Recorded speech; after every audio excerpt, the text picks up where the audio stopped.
So I want to say happy Valentine to all those who have already tuned in.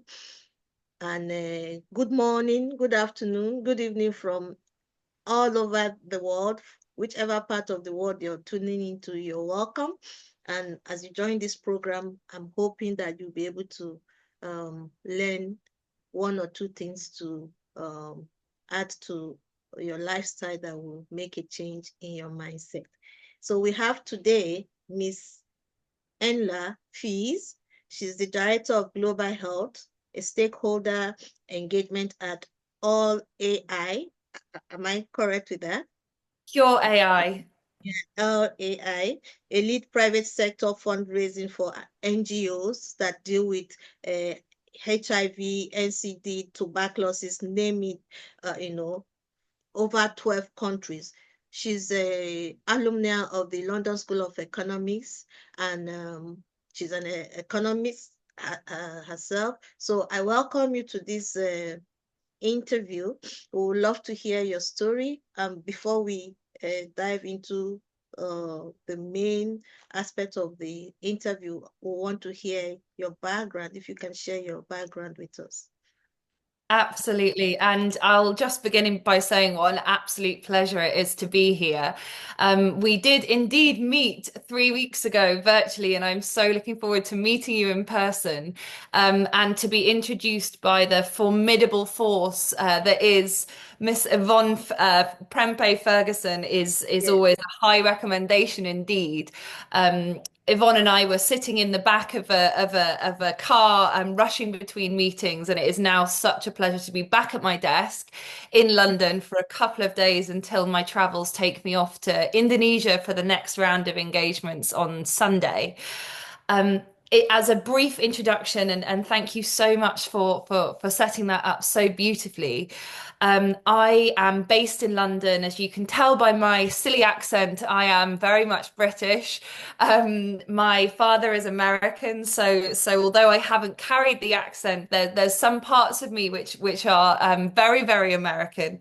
But I grew up here in the UK and have ended up in the most wonderful, privileged position of being able to travel all over the world to meet phenomenal women such as yourself, and Yvonne and many others through the course of my career. So I started actually working in the art world. I was focused on the history of art, which seems like worlds and worlds apart from the work I do now in global health. But in actual fact, I think so much of the history of art is actually understanding how humans like to tell stories, and those aspects that we all feel are important to convey, to communicate, and to try and understand one another. And I think that understanding has served me very, very well throughout the course of my career, which has taken me into many different as I say, corners of the globe. Previously to the role that I'm currently in, which I will speak about in just a second, Yeah. I was at an organization called Mothers to Mothers, which is where I initially met Yvonne, who is the country director of Mothers to Mothers for Ghana. And we worked together in my capacity, leading on fundraising from the private sector, as you mentioned, to fund the phenomenal work of the real work of community health workers operating across the continent of Africa, primarily in sub-Saharan Africa, and as you say, across 12 countries in total. That was a job that I loved so incredibly dearly that it remains very much in my heart. And I certainly carry so much wisdom and guidance and inspiration from the phenomenal women that I had the opportunity of working shoulder to shoulder with in that role. Vocation, I would say. And then just over a year ago, I joined Cure AI, which is the company I am now in. It was a totally different experience to anything that I've had before, moving from focusing on community health programs into the technology, the cutting edge technology that can enable those frontline health workers to drive catalytic change for the future. All of this has been underpinned by, as you say, my master's, which I enjoyed so much at the London School of Economics. where I had the opportunity to write my thesis on the role that community health workers play in driving social justice as well as health outcomes. And again, the opportunity to soak up the phenomenal wisdom and inspiration that comes from doing community health work for a number of years from often and more often than not female community frontline health workers. So it's a pleasure to bring all of that experience to bear, hopefully for this conversation today.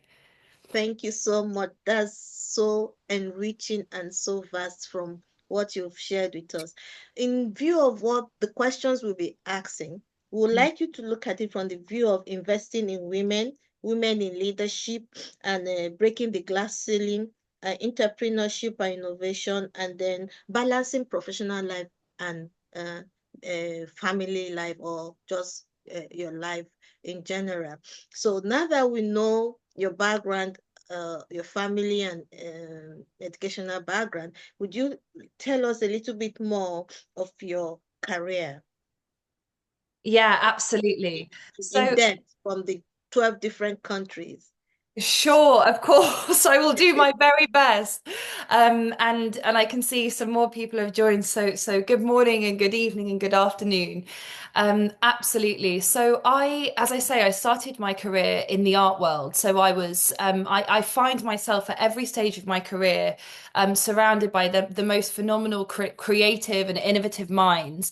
And my role really is always to connect the genius of those people to those who require the services or innovations, catalytic solutions that they're creating, those people who need them the most. So after a few years working, as I say, in the art and design sector, I had been spending a huge amount of my time working in a voluntary capacity to support people experiencing homelessness and helping to run a shelter for vulnerable refugees and asylum seekers here in London. And I realised that my heart was really in helping in small ways to drive social change and to support those who had potentially been marginalised or excluded by the system.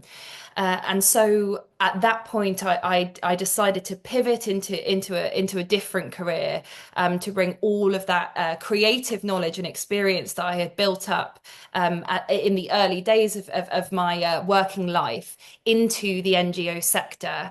Yeah. And as I think so often happens, the universe played its hand, and I had the opportunity to be introduced to phenomenal leadership from Mothers to Mothers through an International Women's Day panel, which I was very serendipitously asked to chair many years ago, I think back in 2017.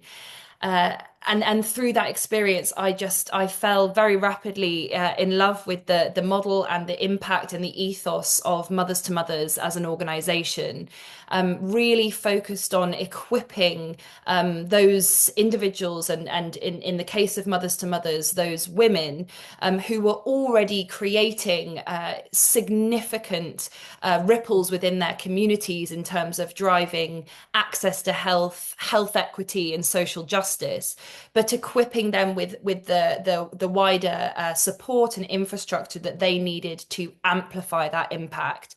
And as I say, across now 12 countries in sub-Saharan Africa. So I had the wonderful role at Mothers to Mothers of finding funding for that work. Mm. So the model itself is seemingly very simple but extremely effective. So the Mothers to Mothers model involves training and employing women who are themselves living with HIV to provide frontline healthcare support, mentorship to other women, children, families in their own communities. It's really a peer-based network, and what fuels that network is the shared experience. It's really about one woman sitting in front of another woman and saying, "I absolutely understand the challenges that you're facing and the fear that you're experiencing, potentially living with various challenges." And the major focus was HIV. Mm. And I will be with you through every step of this journey from the first point of testing positive for HIV, right through potentially the birth of their child to ensure that child is HIV negative and free of HIV, but also supporting that woman to disclose to her family, to adhere to her treatment. And what we would quite often find is that then those same women who had received the support from a mentor mother would then go on to become a community health worker herself, and again the ripple effect builds and builds. Fantastic. Um, so my role there, as I say, was really about connecting those people who had the resources to help those frontline health workers who were already creating the change, to help their ripple effect expand and expand. So I worked, for example, with Yvonne on expanding our work for the first time into West Africa, in Ghana, with the support of British Airways and Vive and a couple of other major companies who were supporting the work. But over the course of the 7 years that I ultimately spent with Mothers to Mothers, I think the real privilege was in learning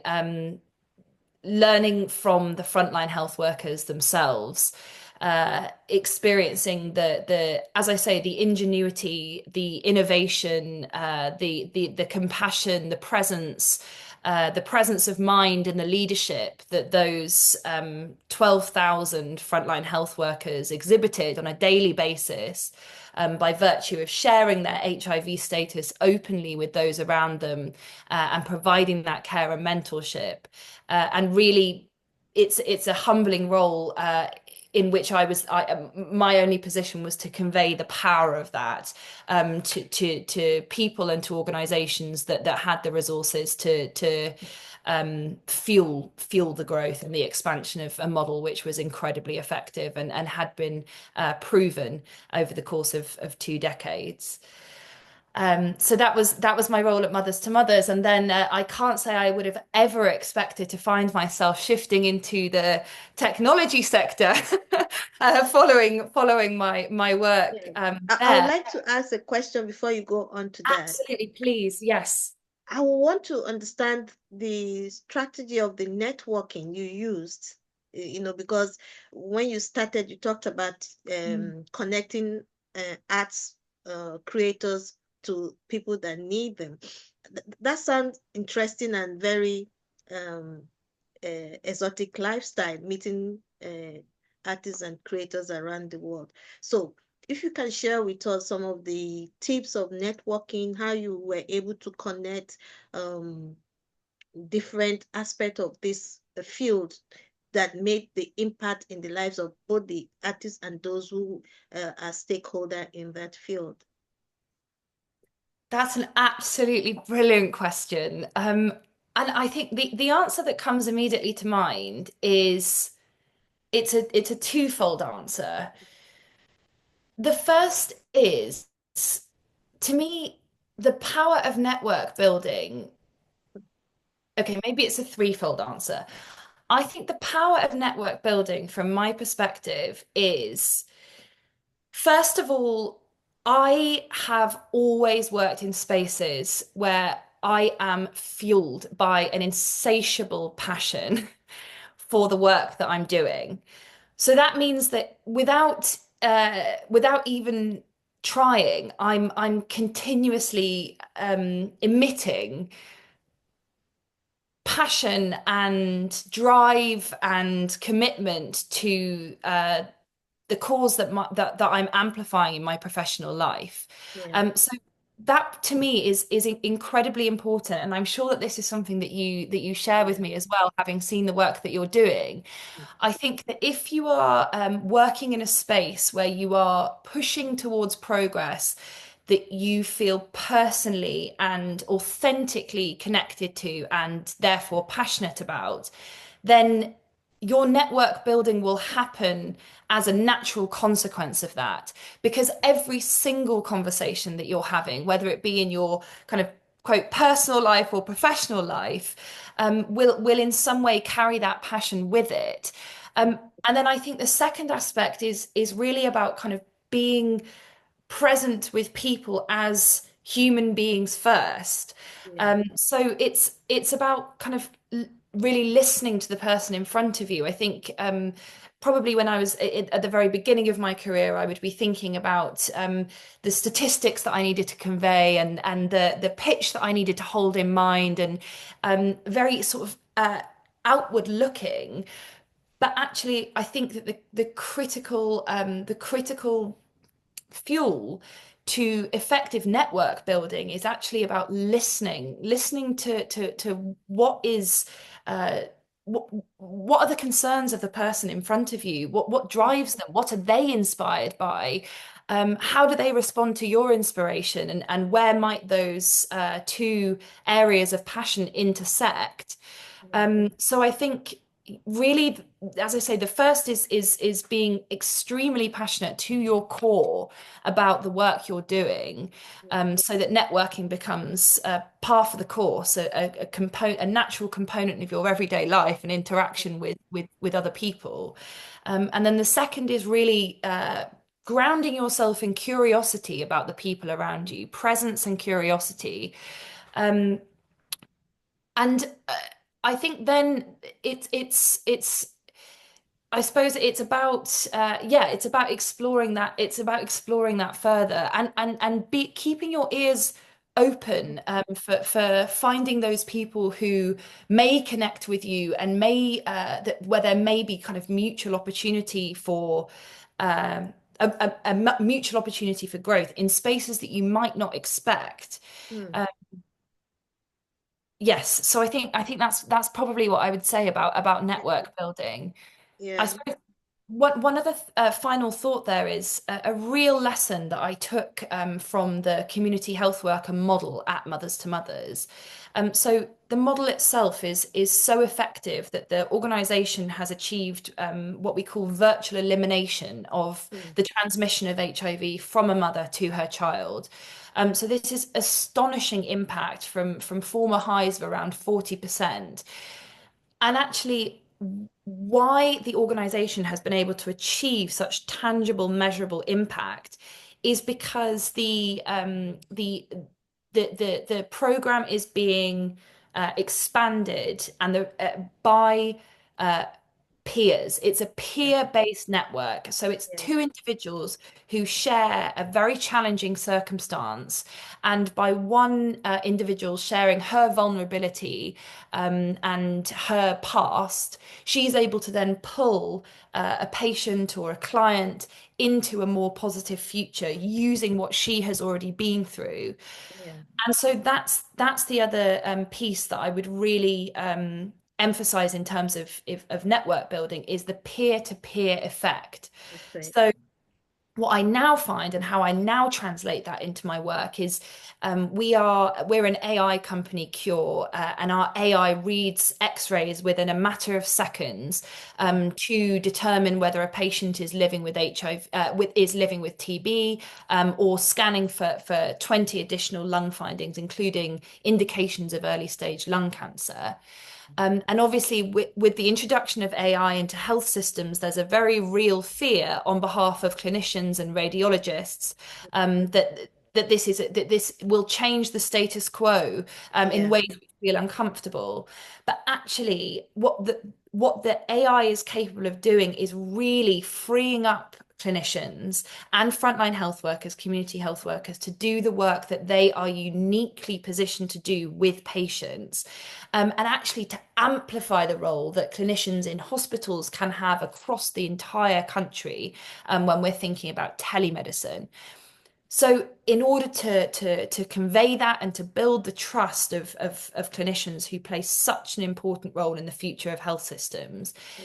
there's no use in me conveying that myself. I'm not a clinician, as you've heard. And Yeah, so again, it's the power of peer-to-peer networks. It's making yeah, sure that you have a doctor who's speaking to another doctor, a radiologist who is conveying their own experiences with the yeah. technology to another radiologist. So And that's let me ask a question here. Is the fear of the stakeholders, is it genuine if they feel that the AI is coming to take over their jobs or making their jobs redundant? How do you see that? What's your view on that? Yeah, so I think in the it's an important question to be aware of, I think, when you're introducing a new technology into a country for the first time. Because again, it's about being curious and aware of the impact of everything that you're doing on an individual and an organizational basis on human lives. So I think having that awareness is really critical. I think the unique position that we are in as an organization and actually as an industry is that we are focused on using cutting edge AI technology or developing cutting edge AI technology to solve for challenges which have previously been overlooked, Yeah, and where there currently isn't the infrastructure to solve those challenges without AI. So this isn't simply about making life a little bit easier and smoother on a day-to-day basis. This is actually about new technology which can plug significant gaps in the health system. So the critical example in terms of the application of AI to radiology is that we are primarily working in environments where the burden of diseases, preventable diseases like tuberculosis, TB, is incredibly high. However, the health system itself does not have the human resources to support, for example, screening. So that means that hundreds of thousands of TB patients are being missed globally on a daily basis simply because there is not the human resource where it is needed most to help find those TB patients. yeah. So here, this is about the introduction of AI to solve for that problem. So give the example of Ghana, actually, where I was last week and 2 weeks prior, and where I'm very honoured to have been given the name Akosia. Um, That's that's indeed. indeed for all the work you've done for them. That's an appreciation. Once you're given a name, it means you've been loved.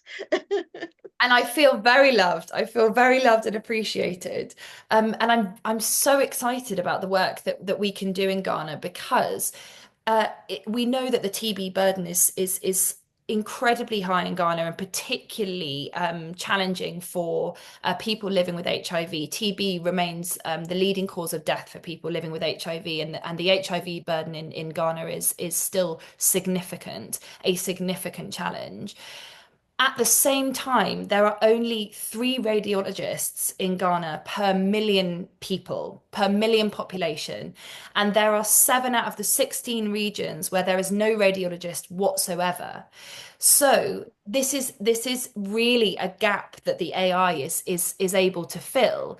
If you the most efficient and effective route to screening for tuberculosis and particularly TB patients who may be asymptomatic, so not presenting with a Yes, cough or other symptoms, is to screen a chest X-ray. You can have all of the X-ray systems in the country, but if there aren't radiologists and radiographers in position to read those X-rays, then the screening simply won't happen. And yeah, so they're really in this instance, it's the AI and the new technology is there to fill that human resource gap. There is no, as you say, jeopardy to existing jobs, and in yeah, fact, with those few radiologists who are obviously play the role of gold dust in a country where there are so few and the ratio is so tough between yeah, radiologists and population. that actually the AI and the telemedicine component can enable those radiologists to read X-rays that maybe were taken 4 hours to the north and to provide that immediate feedback to a patient who otherwise would have been completely excluded from the health system without any possibility of that level of clinical care. Um, Fantastic. But yeah. listening to you is just amazing. What knowledge can impact, because once we hear about AI, basically we're all afraid about impersonation, stealing of identity, and all the funny things we hear about AI. And so it's quite interesting when I met you and you said you were an AI specialist, and I felt, yes, people, from what you're saying, I have a fair idea what AI can also be used for, the impact, not only in the health sector, but in other fields if it's properly implemented. So I just want to find that as a new field now around the continent, as a woman, how do you see yourself in the world of AI so that other women listening here can see if paraventure, it's something they will want to go into, or to even have a more understanding of how AI can help them in their various fields. Mm. If you want to touch on that for us. Yes, it's a brilliant question. Um, Again, the answer that comes immediately to mind is the introduction of new technologies, and I have to caveat this by saying that I am myself new to the AI space. So I've been working in innovative technologies and AI for only 1 year, and previous to that, as you know, I was working in an adjacent space, but quite different. So it's been a rapid learning curve for me over the last 12 months. And I feel really so honored to be surrounded by such enormous brains at Cure, who have developed this algorithm over the last 8 years to be what it is now, which is a WHO recommended algorithm for reading TB and other lung diseases. So the technology itself is astonishing to me, and the potential impact, the impact it's already creating in 90 countries is mind-blowing, but the potential that it has to catalyze a huge shift in the delivery of health equity is what excites me the most. I think as a woman, I've only ever been a woman, so I can't speak to the perspective of a man in this position. But I think what what has continually struck me over the last 12 months is how you can develop the most effective algorithm, the most specific and sensitive and adaptive and impressive AI technology. But if that technology is not trusted where it is needed or where it is being implemented, then it is entirely defunct. There won't be any real value. And so I think quite often I see my role as bridging that gap in trust. We have a phenomenal solution, and of course there's the trust that's built by the WHO approval and the FDA clearances and the regulatory clearance that you would expect at the global level, but still individual human beings who have been leading, for example, Ministry of Health departments for many years, um, there is still a huge risk involved in introducing brand new technologies for the first time into a country, into a health ecosystem. And so I really see my role as being again about being present with that unknown and building that trust through understanding the risks that people are perceiving.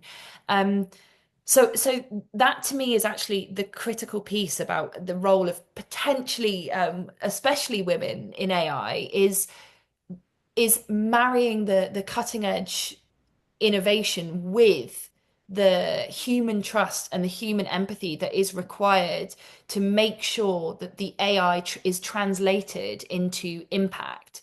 Mm. I think a good analogy to some extent, having worked in the HIV space, is um, for many, many years, antiretroviral treatments, so pharmaceutical innovations effectively, have been widely available across the continent of Africa. And yet, you still see in many countries that HIV remains a significant epidemic. Mm. And so it's not enough to bring innovations into a country and to have them be in the ecosystem or in the infrastructure.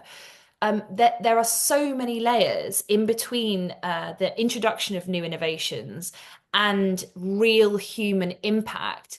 For Yes. antiretroviral treatment, that means overcoming stigma, fear, misinformation, lack of access to healthcare, disclosing your HIV status, health-seeking behavior. These are all barriers that need to be overcome for the antiretroviral treatment to land into the bloodstream of the person living with HIV who needs that treatment. It's not Yeah. enough to put it in the country and to sign off on large quantities being released into the system. There needs to be all of those layers which are harder to measure and harder to see that have to be overcome before the impact is achieved. And to me, it's exactly the same with the introduction of new digital technologies. Yeah. It's not just enough for us to meet with a Ministry of Health and for the AI to be introduced and added into X-ray systems, and for the algorithm to perform within seconds at the highest possible level. That has to be married with on the ground training, in-depth understanding of the context, trust building with health workers, clinicians, government leadership, with patients themselves, in order for that technology to be adopted and therefore for it to be translated into the impact that we know that it can have for some of these seemingly intractable challenges like TB and other diseases, which should be and can be completely prevented if screened early enough. Thank you so much for such explanation. And if I hear you correctly, for women to be in the AI field, it means we have to be human. We have to have the capacity to translate the new cutting edge technology for it to have an impact within our communities, our families, and things like that. So, from what you have said, it means we shouldn't be afraid as women. You know, women are always the last to jump on all the new technology because we want to understand it. We want to be sure that it's safe for our family. We want to understand that it's aligned with our religion or our faith. So that's why having you on this interview is so interesting for women to know that it's a safe space. And AI can be used for so many good impacts in different fields around the world. And fortunately, we have a medical doctor here who will want to ask questions of how AI can be used in her own field. I don't know if she would like to ask questions. So I'm going to give the participants a few minutes. If you have any question you want to ask Miss Enla Fuse, she lives in London. Um, she's into funding for NGOs that deal with tuberculosis, HIV, different 20 different kinds of disease that affects the lung in 12 countries across continents. So if you have any questions, she's an expert in AI. It must not be on the medical field, but just to interact with her to see how you can benefit from what she does before we move into the next sector. So the floor is open. You can unmute and welcome her and greet her. And then if you have a question, you can throw in the question at this time. Thank you, everyone. So unmute and please put on your video or so that we can see you when you talk. So is there any question? You can all unmute and just say hello to her. Welcome her to the program.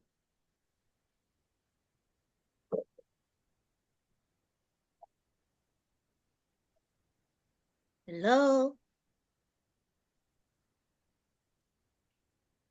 Hello. Hello, welcome.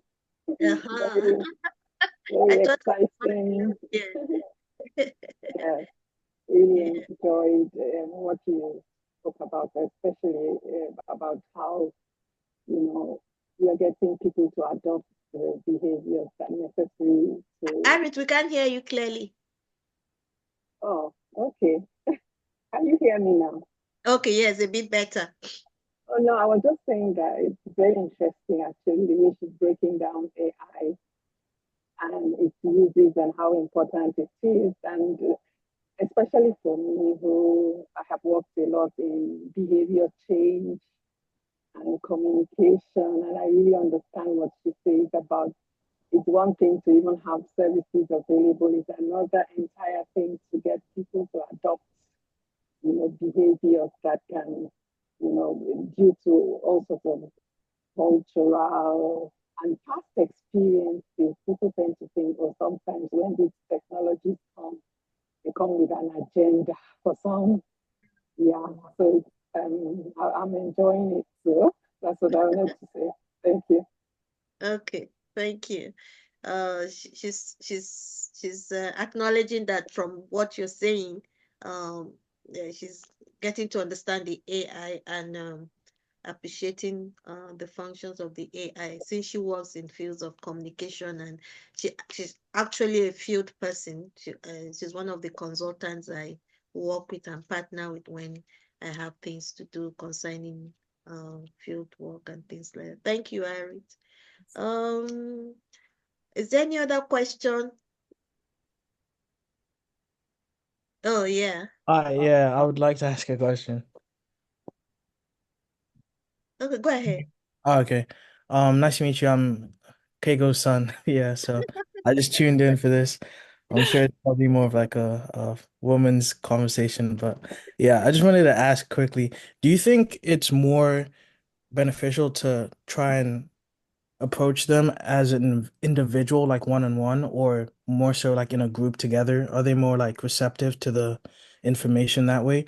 Or do you think even just like going through a different avenue, like how my mom said, maybe women aren't as receptive to AI as men are?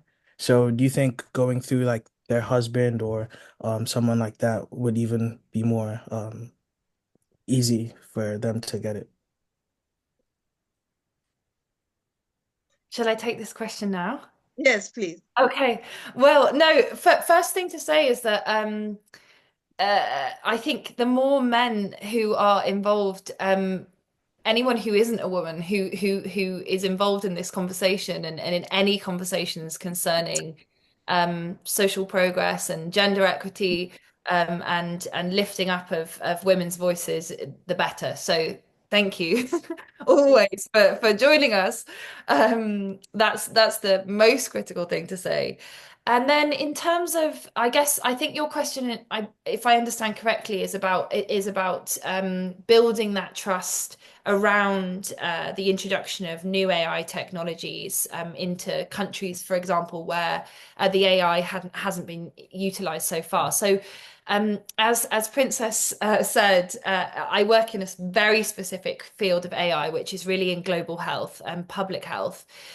So you can imagine that the questions that we're asked are obviously around the protection of patient data and the efficacy of the technology when you're making decisions based on a patient's for a patient's health based on information that is being produced by AI, then you need to be able to trust that technology. So in terms of the way that you go about building that trust in the new technologies, I think for me, it's a combination of both. So you asked about kind of group settings and then working one to one with individuals.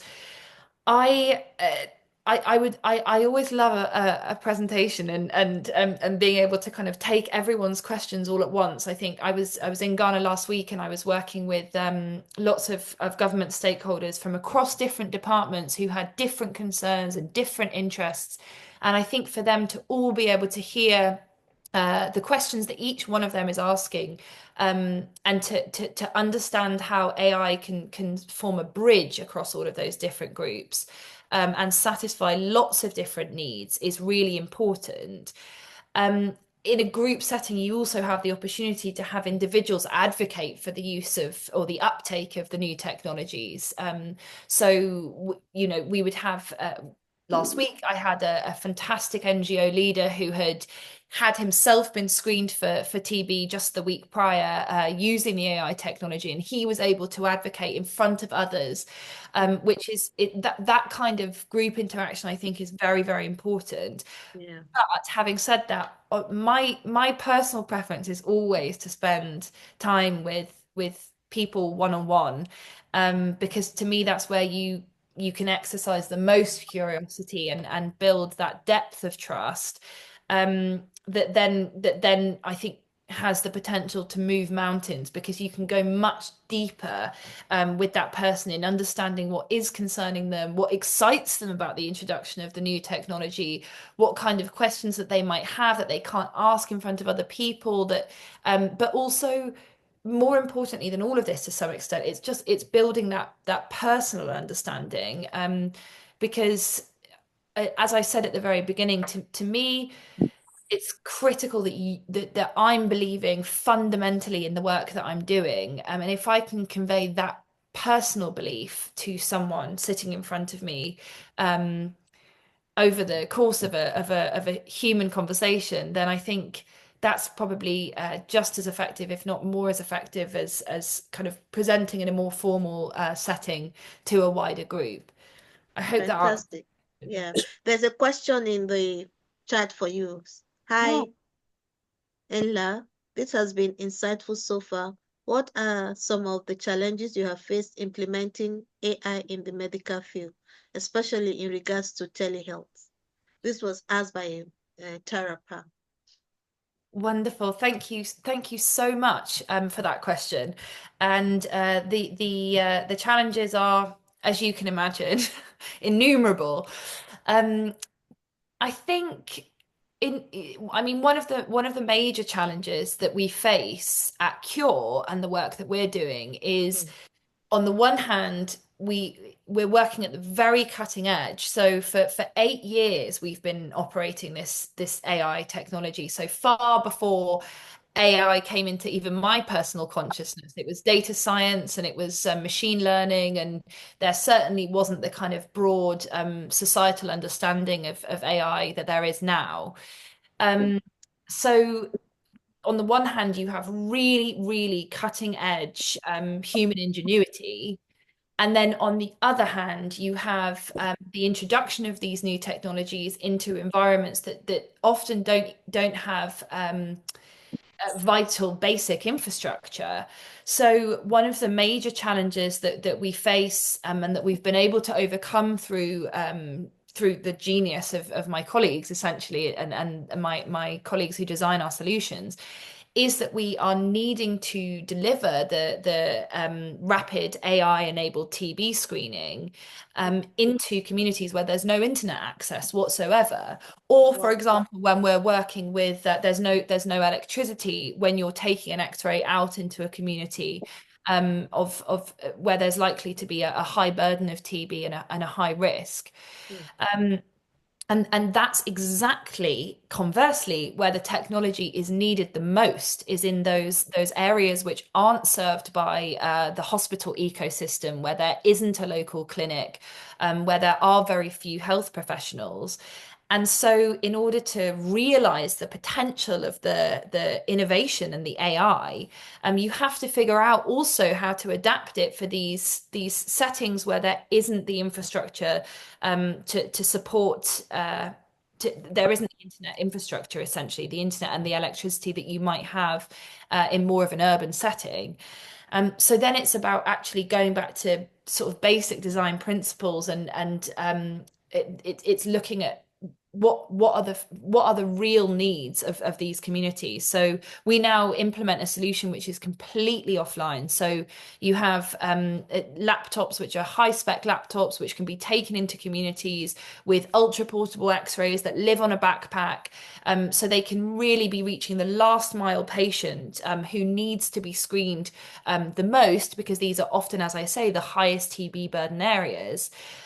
but without any need for electricity or internet access, you're delivering AI into these last mile communities to make sure that you are finding each and every patient who requires to be screened and then to be obviously moved through to treatment if they're found to be presumptive for TB. So I think this is obviously a very specific example to Cure and the work that we're doing, but I do think if the if you're working in introducing new technologies or even developing new technologies, I think from the point of inception, in the very DNA of Cure as an organization, there is a commitment to adapting and developing cutting edge AI tools that can also be used in settings where the rest of the technology is not cutting edge.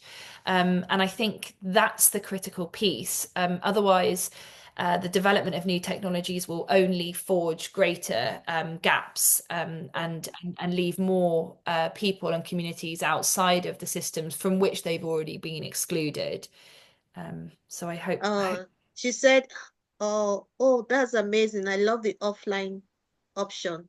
That's tailoring it to the small communities that don't have access. I'm so happy we're having this interview because we need to know the impact that AI is doing in very remote areas. We also need to know that this health technology can be taken offline because everything within technology ecosystem is around internet, having access to um, internet, electricity, and now you've been able to tell us that these operations are going on offline without electricity or internet. That's fantastic. That is the kind of impact, the Expert Professional and Business Women's Network International would like to partner to go down to the grassroots. When we talk about poverty alleviation or empowerment, I always say to people, if the empowered are empowered, there is no longer empowerment. We need to go to the grassroots. We need to meet the women who really don't have access to these things, and then the impact will be very huge.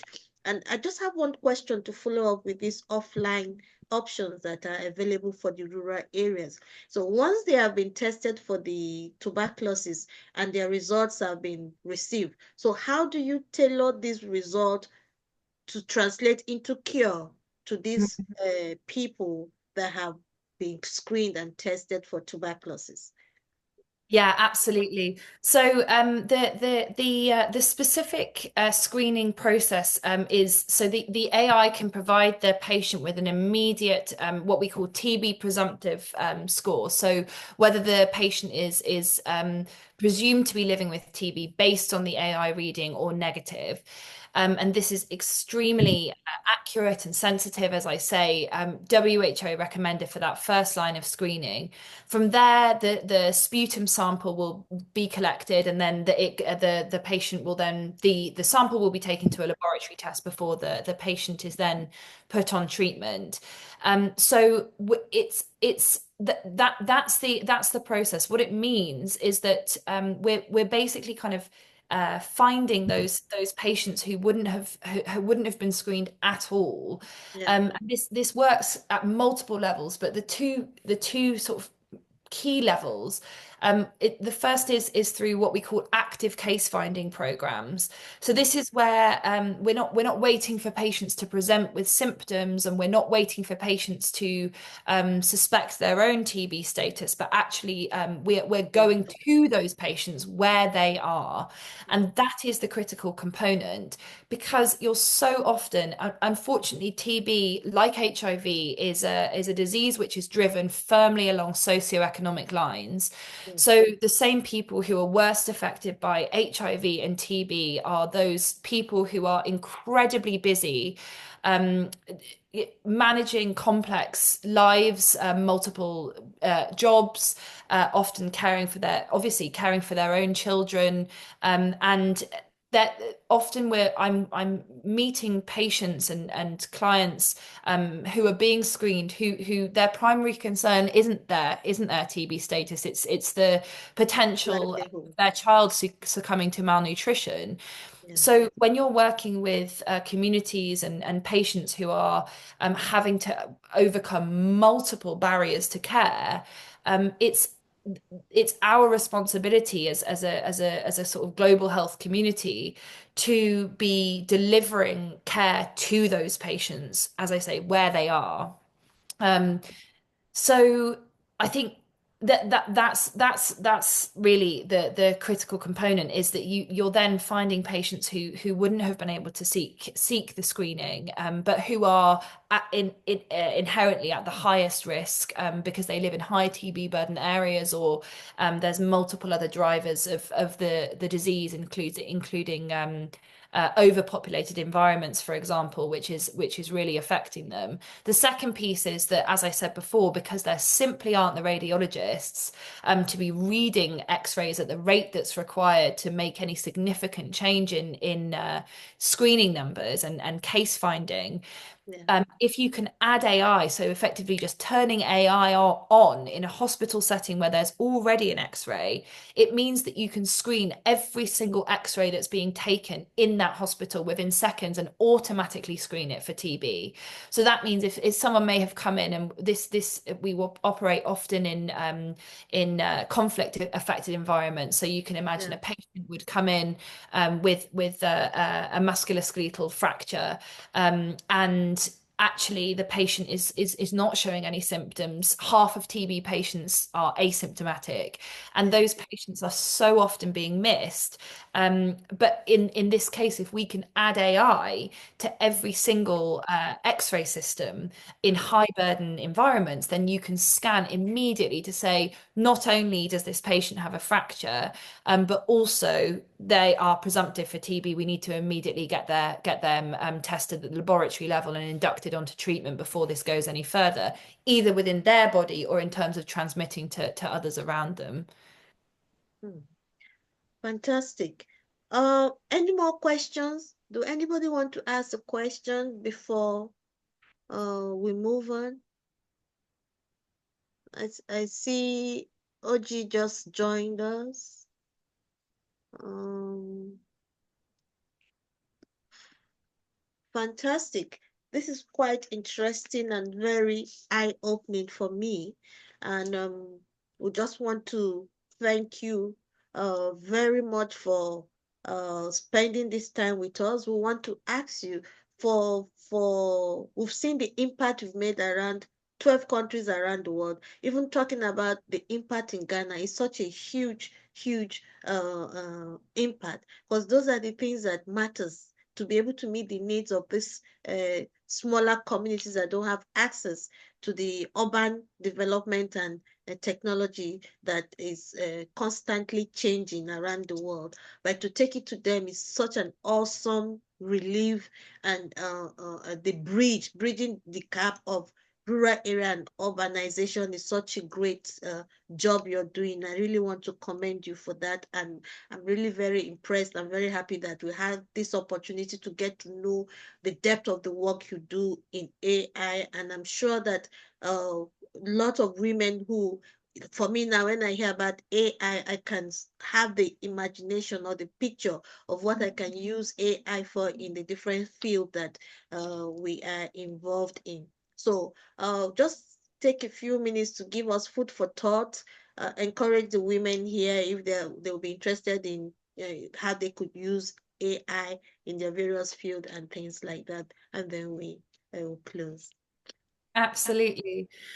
So I think, in terms of some closing thoughts, I that we've covered a lot, I think, and as I say, that I am still quite new to the AI space, and it's been an absolute honor to be able to work with the phenomenal colleagues that I have the opportunity to work alongside at every level of healthcare systems in multiple countries around the world. And I think as I say, counter to kind of what you might expect, I'm speaking on behalf of an AI company. I think it's as we are in a rapidly changing world where new innovative technologies are being created um, every single second.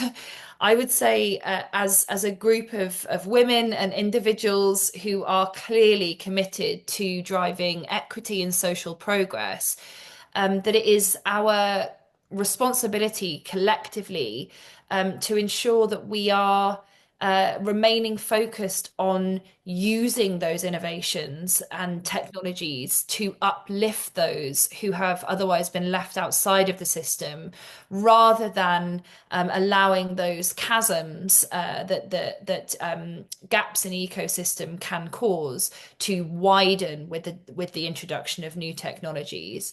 And in order to do that, I think it's just about building that human trust, remaining committed and resolutely focused on the needs of the most vulnerable, and advocating that technologies are constantly adapted and designed from the word go to deliver impact to those who really require them the most. So I think in terms of any thoughts about AI and the introduction of new technologies, that would be my piece, is to firstly remain absolutely committed as a collective to ensuring that the new technologies are lifting up those who have been systemically excluded, because there's such an exciting opportunity for these technologies to build those connections and to close over those gaps. If we continue to fuel that, and then the second is, as I say, AI, just like any other kind of field that I've worked in, is just simply about building trusted human connections based on an authentic passion for the work that you're doing, and a depth of curiosity in the people that you have the honor and privilege to sit in front of, like I am able to now. And I suppose there's maybe a couple of final thoughts, Princess, that I might just leave with, and then I'll hand over to Yeah, you. yeah, Um, but before you do that, a question just came in that oh, of uh, course. I would like to ask. Are there any financial responsibilities placed on the patients that rely on AI services? So, for example, does it increase or reduce any potential medical fees? It reduce is the answer, yes. And the first, so there's absolutely no additional burden that is placed on the patient in the countries where we're delivering TB and multi-disease screening. And actually, by bringing the screening to where patients are, we are more often than not alleviating the cost to the patient, both in terms of their health and in terms of the out-of-pocket costs that come from visiting a health facility when the condition that they're living with has progressed to a point where the symptoms are obviously pressing or unbearable. So by delivering the TB screening early and actively, rather than waiting for the condition to progress within the body, Yeah. it means we're alleviating the health cost, but also the potential financial cost of a patient needing to seek that healthcare and to travel to a health facility later down the line. In terms of how our work is funded, most of our deployments across low and middle income countries are supported by global funders. So mainly through the Global Fund, some World Bank supported projects, and some of the other major global forces which support TB and multi-disease health system strengthening programs in via the ministries that we work in close partnership with. Okay. So, in essence, before you go into the rural area, you would have had the funding that will alleviate any financial burden that will be placed on the recipients of the tele medical treatment. Exactly. Yeah. So, in places where they're so interior, do you also take care of their logistics, like having to transport them from the interior to the hospitals, or having to transport the expats to the interior? So we as an organization, we would always work in ecosystems where we know that the patient pathway is strong. And this is something else that's incredibly important, I think, and that you have a major responsibility towards as a AI screening provider is Yeah. you have to be screening patients where there is a patient pathway that will support them through diagnosis, through to treatment and beyond. So all of that ecosystem is provided in the countries where we work by ministries of health themselves, and I think it's critical that we're working in conjunction with the system as opposed to outside of the system, and ensuring that we're embedded as a screening solution that is only just one part of the puzzle, but the puzzle itself is strong. That link, that chain that will take the patient from being screened by our technology right through to treatment, counselling, support in an ongoing fashion is supported by the ministry, so that there's also that sustainability for the program. Thank you so, so, so much. I've learned quite a few things today, and I see how I can move this forward. So, is it that you select the countries you go to, or the countries select you? Good question. Um, yeah, good question. I mean, so we work in 90 countries and we're in 40 countries in Africa, for example. So and our team is not as big as you'd expect. So if only I could be in 5 different countries at once, then my life would be much easier. And I'm doing my very best to do that by hopping between different countries on a near daily basis. But in terms of the countries that we really focus on, as I say, they're mainly those countries that are supported Fragile countries. exactly by the Global Fund, by the World Bank and others, where TB burden is specifically high, and those other non-communicable diseases, which are a growing threat alongside TB, are a significant challenge. We do operate in the UK with the National Health Service here, and in the US, but we're primarily focused on early stage lung cancer detection here. But Okay, we go where the challenge is the crucial. great. Exactly. Yeah. One curious question though, and we're Yeah. not going political. With the new freeze on funding and etc., how does that affect your job generally? It's a very good question, and so I will have to actually leave in just a second, and I'm not avoiding the Yeah. politics, but I think I was thinking about the changing aid landscape in Yeah. obviously preparing for our conversation today, and constantly thinking about Yeah. the changing landscape that we're operating in at a global level. Um, and actually being in Ghana last week, we were delivering TB screening in a community near to the sea, and it just struck me so vividly that there's such an absolute sort of resolute determination that by hook or by crook, these services cannot and will not stop, as long as TB patients are needing support and care in the way that they are, that the phenomenal community health workers and NGOs and government leaders will continue in one way or another to provide the services that are required. And then I suppose on a sort of broader point, and I might sort of use this as a bit of a closing point as well. Um, I also, in preparing for this interview, I was thinking back on my time at the London School of Economics, and the opportunity that I had to spend many hours interviewing brilliant women leaders, community health leaders in South Africa. as part of my focus on the role that community health workers play in driving social justice. And through these many hours of conversations, I mean, we could speak for another we could speak for Yeah. another entire day on the wisdom that came out of those discussions. But these are women who are working in the most challenging of circumstances.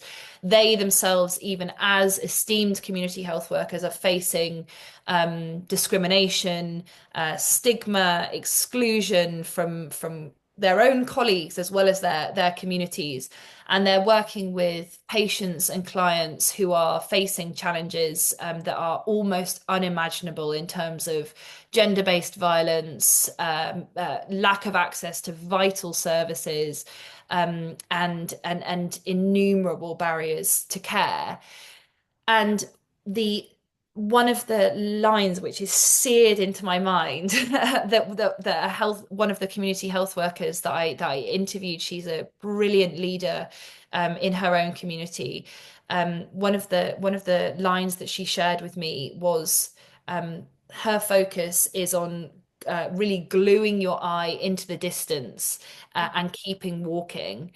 And it's that, I think, that is so incredibly powerful, is just keep focusing on your North Star, your focus on social impact, and the change that you want to see, and just keep putting one foot in front of another. And I think when we're witnessing these kind of tectonic changes in the environment that we're operating within, glue your eye into the distance and keep walking is a powerful sentiment that I will certainly hold in my mind going forward. Thank you so much. Thank you. Thank you. It's been lovely having you for the past 1 hour and listening to you. Like you said, I can sit here and just listen to you because what you do is just part of the kinds of work I do, networking to make impact in the lives of women around the continent, either vis-a-vis their health or their financial empowerment or their educational pursuit. So we work as a team. Once there's a woman who uses her position or her skills or her knowledge to impact the lives of not only women, any community, both the men, the youth, everybody that benefits from the work we do as women. It's a winning situation. And so I want to applaud you for the work you've been doing for the past 10 years and the work you did before the 10 years where you've involved yourself in AI. I hope that you will be a shining example for other women to find out the importance of what AI does and the uniqueness, the cutting edge technology of AI, and use it positively to for the benefit of humanity, for the benefit of the women, for the benefit of everybody that needs to benefit from AI. So, Miss Ella Fields, it has been my pleasure. This is very educative. It was excellent. It was exciting. It was knowledgeable to talk to you. And thank you for the chemistry. It seems as if I've known you for years, but just talking and interacting with you has been so amazing. So I'll be thinking along the line of collaborating with you to see how we can work alongside the women who work with me in terms of their health to find out which area we can also be impactful for them, not at the large scale you do with countries, but at the scale of women networking together and looking forward to improving their health. And so looking forward to meeting with you in person, looking forward to the future collaboration we will have to make sure that this impact is multiplied and duplicated in many ways that can affect lives. And we just have Yvonne Prempor, just Ferguson joining us. I'm sure she will want to say something before you leave. We finish this interview. So, Yvonne, you're welcome. Thank you, Madam Princess Nwakego-Pam. Thank you very much. Sorry for joining late. I was actually at another event, Valentine's Day event for young people in the Institute of Journalism. So it's my honor to be able to join at this time. We've had an amazing 3 hours launching a new campaign on protecting themselves and empowering them. Yeah. Oh, so fantastic. Thank you very much. I'm on the line. Thank you very much. And I'm very happy that Miss Enla, sorry, I'm in traffic at the same time. I'm very happy that Miss Enla was able to join. Miss Enla is a force of nature. I call her in, and everything her hands find it to do is done with the utmost strength and utmost. So thank you very much, Enla, for accepting to join us at this interview and to honor EPBWN with your presence. She's an and that she actually started my program in Ghana, and she has continued to be a good friend and a good partner. So thank you, everyone. Thank you, Enla, and look forward to future collaboration. Sorry, a large part of the presentation. Thank you, Mrs. Pam, for this Thank you so opportunity. much. Thank you. Thank Thank you, you. Enla. Bye. And God bless you. We'll be looking forward to collaborating with you. And I'll be looking forward to meeting you either in London or in Ghana. And I'll keep tab on your work. I'll follow you. And I'm also here in any aspect or field you want me to collaborate with you or to be of assistance. You have me. I'm available to work with you because that's what I do. Social impact is so important that we need, once we're in a place of position or privilege to be able to help, we need to use those platforms, use our connection. Like, your connection is your wealth. As huge your connection is, that's how open you have the ability to connect people. And from connecting people, you can actually change their lives or shift their mindset. So we're looking forward to truly working with you. Thank you for introducing AI to us in the manner which you have done. It's fantastic to see the work that AI does in the health field. We're looking at what AI can do for us in business. Those of us that are in business, how are we going to utilize AI to make our business more effective, reach to the corners of the world that do not have electricity and internet, like you have said. So thank you. And we can all unmute and just say thank you to her. And if you have anything to say to her, I will say that and we close the interview. You can all unmute. If you can put on your cameras, that would be fantastic so that you can put a face to the people. Thank you. Thank you so much. Thank you. Yeah, thank you. for I sharing. know you have to go Thank you. soon, so thank you. It's Thank such you so much. a Thank you.